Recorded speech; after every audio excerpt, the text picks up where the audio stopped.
क्रांती news, आवाज सर्वसामान्यांचा। शिंदे-दिगर येथे आमदार नितीन पवार यांच्या हस्ते खत वाटप, भूकंप हादरेविषयी माहिती घेतली।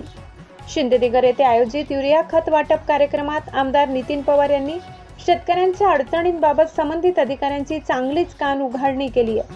खतासाठी शेतकऱ्यांना तासनतास रांगेत उभे राहावे लागते। अनेक ठिकाणी पुरेसा साठा उपलब्ध नसल्याच्या तक्रारी समोर येत असल्याने त्यांनी तीव्र नाराजी व्यक्त केली। यावेळी आमदार नितीन पवार म्हणाले की शेतकरी हा आपल्या अर्थव्यवस्थेचा कणा आहे, त्याला खतासाठी हेलपाटे मारावे लागणे ही अत्यंत गंभीर बाब आहे।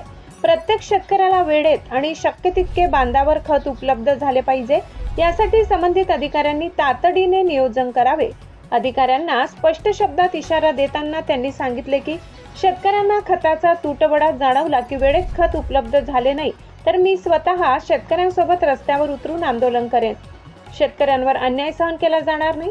या कार्यक्रमाला तहसीलदार, कृषी विभागाचे अधिकारी, महसूल विभागाचे अधिकारी तसेच इतर प्रशासकीय अधिकारी उपस्थित होते। त्यांनी शेतकऱ्यांच्या अडचणी ऐकून तातडीने उपाययोजना करण्याचे आश्वासन दिले।